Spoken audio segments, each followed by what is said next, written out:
그 참여민주주의라고 하는 거는 이제 일반적으로 정치 과정에 에, 시민이 참여해서 시민이 의견을 내고 그리고 그 낸 의견을 국정에 반영하는 걸 이제 우리가 일반적으로 참여민주주의라고 얘기하거든요. 근데 이제 참여민주주의가 본격적으로 이제 우리 사회에 우리 정치 과정에 이제 등장하게 된 거는 노무현 정부 출범과 함께해요.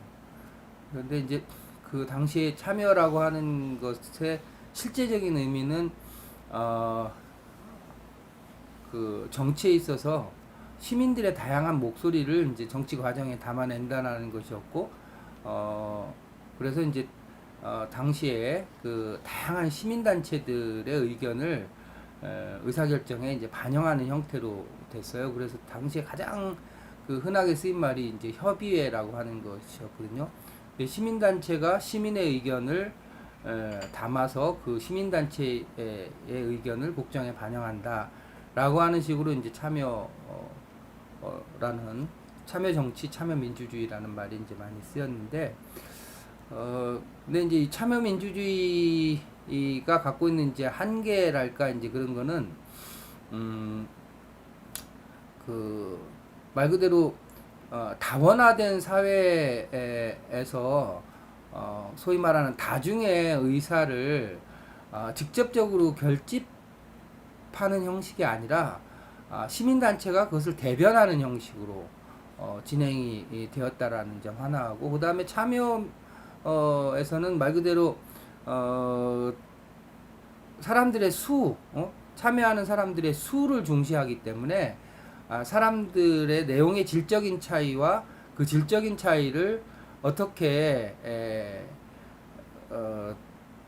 질적인 차이를 어떻게 이렇게 그 정치적인 내용으로 형성할 것이냐라고 하는 그런 질적인 차이의 형성적 의미가 제대로 그런 내용을 제대로 포괄하기가 굉장히 어려운 측면이 있었죠. 그러면서 이제 참여 민주주의로부터 이제 우리 사회가 점점 수기를 중시하는 숙려, 그러니까 함께 생각해서 차이점과 공통점을 구분해내고, 그리고 그 공통점을 가지고 그 공통점을 국정에 반영하는 형식으로 진화해 오고 있다, 이렇게 볼 수 있어요. 그래서 전 뭐 학자들마다 다르긴 하지만 이 수기 민주주의, 토의 민주주의를 참여 민주주의의 넓은 틀 안에서 이제 해석하는 사람도 있지만, 이 참여 민주주의가 갖고 있었던 한계, 그러니까 수에 기반한다라고 하는 것과, 그리고 단체들이 그걸 대변한다라고 하는 측면, 이런 것을 이제 넘어서서 그 다양성을 어떤 식으로 구체적으로 담아낼 것이냐, 그리고 단순한 그 머릿수 채우기보다는 어떻게 그 내용을 그 형성해낼 것이냐, 라고 하는 쪽으로 지금 이제 그 변동해 오고 있어서, 그것을 구분해서 참여민주주의하고는 다르게 뭐 수기민주주의, 토의민주주의, 뭐 다양한 용어로 쓰이긴 한데 그런 쪽으로 이동해가고 있다라고 얘기를 할 수 있죠. 그런 점에서 이제 참여민주주의가 참여 그리고 다수라고 하는 쪽에 포커스가 있었다면, 수기민주주의, 토의민주주의에서는 다양성과 차이, 그리고 그 합의 형성이라고 하는 것을 합의 형성과 그리고 숙려, 함께 고민하고 생각하고 학습하는 이런 숙려 과정을 상당히 중시한다라고 하는 점에서 차이가 있고, 저는 뭐 우리 사회도 그런 수기민주주의, 토론민주주의, 토의민주주의 사회로 가는 것이 옳다, 이렇게 생각하죠. 어떤 사람들은 이제 그 공론장을 통해서 이제 내용을 형성한다라고 얘기를 하니까 그러면 그게 뭐 직접 민주주의 아닌가요? 이렇게 얘기하는 사람들도 있어요. 직접 민주주의가 갖고 있는 한계도 있어요. 그거는 자칫 잘못하면 다수결에 의한 폭력을 행사할 가능성이 생기는 거죠. 그 직접민주주의 모든 사람한테 1인 1표를 준다라고 하는 것이 그 지금 현대 사회, 그러니까 옛날 사회하고 다르게 사람들이 다 질적으로 차이가 있는 사회에서는 사람들의 그 다양성을 담아내기가 굉장히 어려운 측면이 존재한다라고 하는 면도 있고, 그런 점에서 이제 그 이런 수기 민주주의, 토의 민주주의라고 하는 거는 모든 사람들한테 동등한 표를 주느냐라고 하는 의미보다는 지금 문제가 되는 사안에 대해서 우리가 얼마만큼 직접 민주주의하고 이제 관련은 있지만 이렇게 주는 포인트가 좀 차이가 좀 있다 이렇게 볼 수가 있죠. 물론 이제 뭐 마을 단위나 이런 데서 생활 과정에서 직접 민주주의적인 방식으로 하는 거는 관계없지만 국가적인 의사결정이라든가 이런 공공적인 사안에 대해서 직접 민주주의를 하기는 현실적으로 어렵고, 역시 자발성에 기반해서 관심 있는 사람들이 심도 있는 논의를 통해서 내용을 형성하는 그런 방향이 보다 더 현실적이다, 저는 그렇게 생각합니다. 예.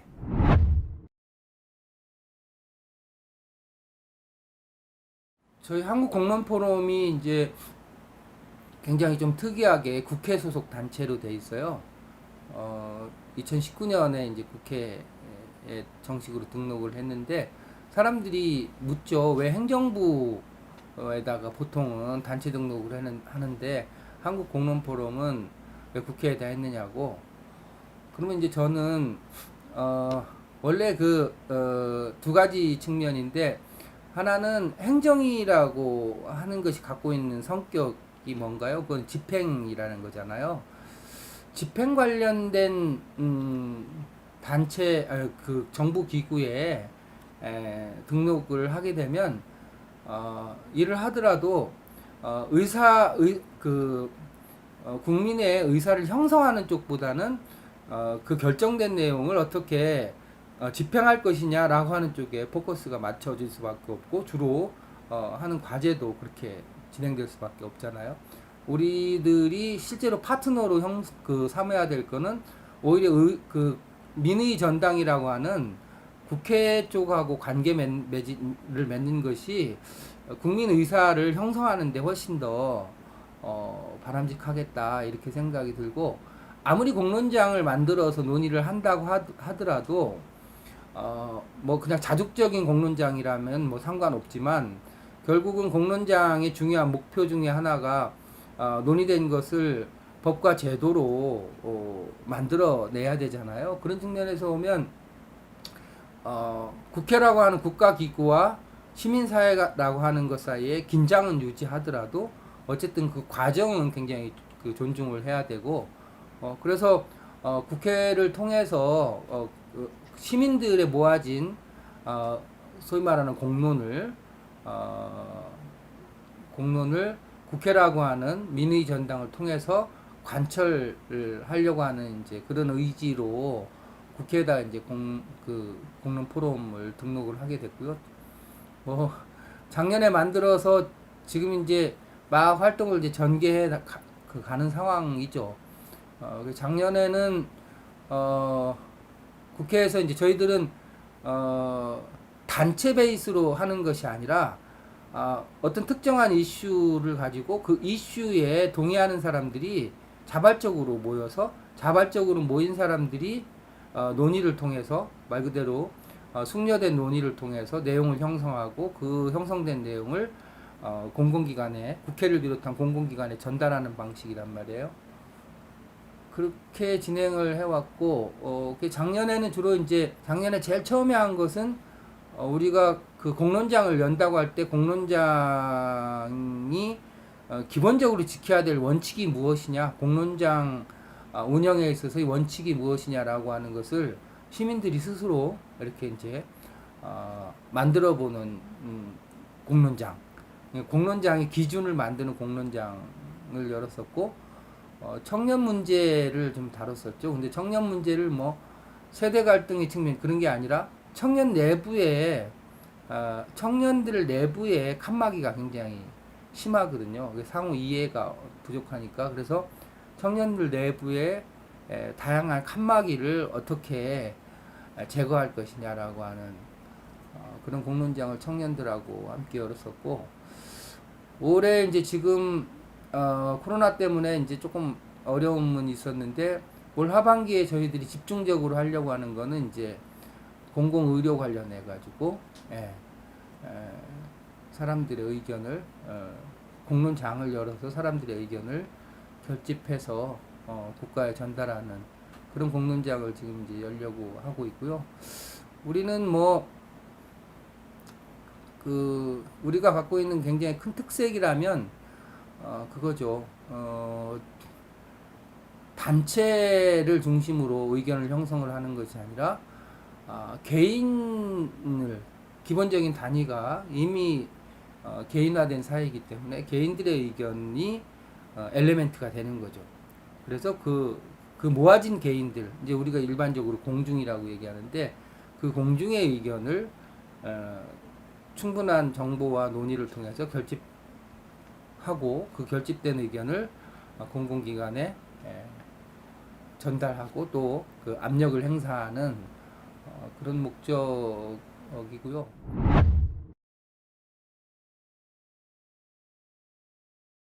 근데 이제 이 국가 중심의 공론화가 갖고 있는 결정적인 문제가 뭐냐면은, 공론장의 의제, 논의 주제, 그 다음에 진행 방식, 그 다음에 결과의 활용, 이것을 공중이 정하지 못한다는 거예요.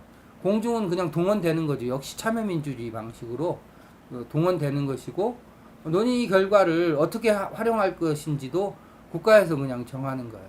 실제로 공론장이라고 하는 거는 개념적으로도 그렇고 내용적으로도 그렇게 국가가 주도해서 인위적으로 만드는 게 아니에요. 시민사회에서 필요한 내용을, 필요한 주제를 바탕으로 해서 자발적으로 사람들이 모여서 논의를 활성화시키고 심화시키고 이렇게 하면서 내용을 형성해서 그것을 사회적인 압력, 국가에 대한 압력으로 이렇게 형성하는 것이 원래 공론장의 의미잖아요. 그런 측면에서 보면 우리는 시민 중심의 공론장, 자발적인 공론장을 만들어 가자, 이렇게 이제 얘기하고 있는 거죠. 자발적인 공론장, 우리가 공론장이라고 하는 말을 붙이려면 그건 자발적일 뿐만 아니라 국가 권력에 대해서 시민들의 모아진 의견을 관철시킨다라고 하는 권력에 관한 개념이 들어가 있지 않으면 안 돼요. 자족적이지는 않다는 거예요. 자족적에서는 안 된다라고 하는 의미가 굉장히 중요해요. 자족적으로 마을 단위에서 이렇게 공론화 할 수 있죠. 공론장 만들어서 할 수 있죠. 그렇지만 그거는 그 영향이 그 내부에서 그치고 말잖아요. 저희들이 이제 아무리 작은 공론장이라고 하더라도 그 타깃은 국가 권력에 압력을 행사하고 법과 제도를 바꾸는 데 있어야 된다라고 하는 내부적인 목표를 항상 가지고 이제 일을 해야 된다고 보고 있고요. 저는 이제 요번에 서부 경남 공공의료 확충 공론화를 이제 제가 진행을 1월부터 7월까지 쭉 했는데, 우리 사회가 풀지 못했었던 실제로 자발적인 공론장이 가능하냐 라고 하는 것에 대해서 확신을 가지게 됐죠. 물론 이제 서부 경남 공공의료 확충 공론화라고 하는 거는 제안자는 경남도지사지만 거기에 사람들을 모으고 사람들이 모여서 논의를 통해 가지고 내용을 형성하는 전 과정은 굉장히 자발적으로 일어났거든요. 예를 들면은 이전에는 사람들을 공론장을 구성할 때 공공사업에서 어떻게 하나요? 무작위 추출하는 방식으로 하잖아요. 그게 소위 추첨제라고 얘기를 하고 그래서 이제 근데 추첨제에는 사람들이 질적으로 크게 차이가 없을 때는 추첨이라고 하는 방법이 굉장히 유용하죠. 그런데 이제 개개별로 특징이 그 다양성이 굉장히 고도화된 사회에서는 추첨으로는 되지 않는 거예요. 빨주노 그 무지개색 7가지 중에서 하나를 뽑으면 그게 하나가 그 7가지 색깔을 대변하나요? 그렇지 않거든요. 그러니까 중요한 거는 그 무작위 추출 그 모두에게 평등한 기회를 준다라고 하는 것에 포커스가 있어서는 안 되고 그 차이를 우리가 반영할 수 있느냐라고 하는 것이고 그 다음에 그런 점에서 보면 공론장을 구성하기 위해서는 자발성이 굉장히 중요한 거예요. 자발적인 참여, 자발적인 참여자를 중심으로 구성을 이제 해야지 되는데 요번 공론화에서 이제 그 사람들이 자신의 문제에 자신이 굉장히 절박하게 생각하는 문제 자기 주제인 경우에는 사람들이 굉장히 적극적으로 참여한다라고 하는 거예요. 남의 주제가 아니라 국가가 준 의제가 아니라 예를 들면 공공의료라고 하는 거는 자기 주제잖아요. 자기 주제를 가지고 논의를 한다고 할 때는 사람들이 굉장히 적극적으로 변화되더라는 거예요. 그들의 주제인 한은 사람들은 굉장히 적극적일 뿐만 아니라 논의 과정이 굉장히 굉장히 열기 있게 진행이 되고 그 다음에 논의의 깊이가 굉장히 깊어진다는 거예요.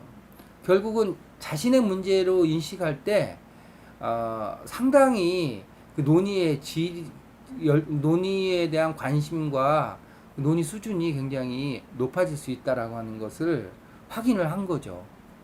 그게 우리가 바라는 수기민주주의, 토론민주주의 아니겠어요? 그게 민주주의의 질적인 발전이잖아요. 그죠? 네, 그런 걸 이제 확인하는 계기가 됐죠.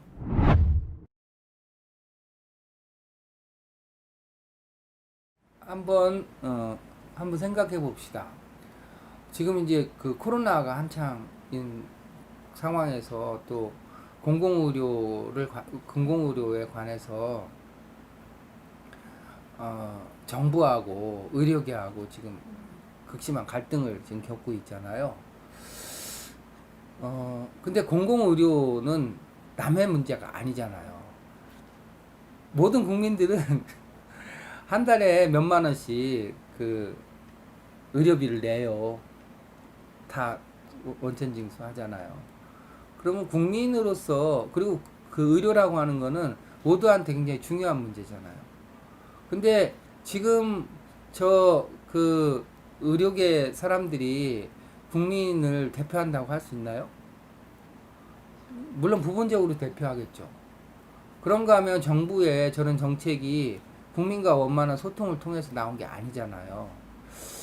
그럴 때 뭐 정부가 잘했느니 의료계가 잘했느니 이렇게 심판자 입장에서 훈수 두는 정치는 이제 그것만 가지고 안 되고요. 다양한 국민의 뜻을 모아보는 거죠. 그래서 너네 단체하고는 다르게 우리 국민은 이렇게 생각한다. 국민들이 모여가지고 공공의료에 대한 공공의료의 방향과 원칙에 관해서 논의를 충분히 하게 되면 굉장히 좋은 내용이 나와요. 사람들은 의료 분야는 굉장히 전문성이 강한 건데 그게 일반 시민들이 그거를 좋은 의사결정을 내릴 수 있을까 이렇게 의구심을 가질 수 있지만 사람들은 아주 저 암을 고치는데 어떤 약을 써야 될 것인가는 결정하지 못하죠. 그렇지만 그 우리 사회의 창궐한 암을 치료하기 위해서 국가 정책 방향이 어디로 가야 될 것인지에 대해서는 논의하고 좋은 결정을 내릴 수 있는 거거든요. 저는 우리 사회 공공의료가 지켜야 될 원칙이 무엇이고 기본적인 방향을 어떻게 잡아야 될 것인지는 오히려 전문가보다 이렇게 공론장에 모인 공중들이 어느 정도 정보와 이렇게 그 논의 과정 또 수기 과정이 존재한다면 저는 상당히 질 높은 결정을 할 수 있다고 저는 확신해요. 저는 항상 현장에서 그런 걸 확인을 해왔거든요. 사람들이 모여서 논의하고 토론하고 학습하고 하는 과정이 존재하는 한 사람들은 저희들을 실망시키지 않아요. 항상 굉장히 질 좋은 내용을 형성을 해요. 그게 안 될 때는 그런 과정을 설계한 사람의 설계를 잘못했을 가능성이 훨씬 더 높아요. 근데 잘 설계를 하면 사람들은 생각보다 굉장히 현명한 판단을 내리거든요. 그런 점에서 보면 이제 그런 일상적인 주제, 내 삶과 관련된 주제에 관해서 공론장을 이제 만들어 가야죠. 공론장의 주인이 돼야죠. 투표의 주인 가지고는 이제 안 되는 거고, 그런 다양한 그 생활상에 있어서 문제가 되는 상황에 대해서 그 문제를 해결하는 공론장의 주인이 돼야 된다. 저는 그렇게 생각하고 그런 시민이 됩시다.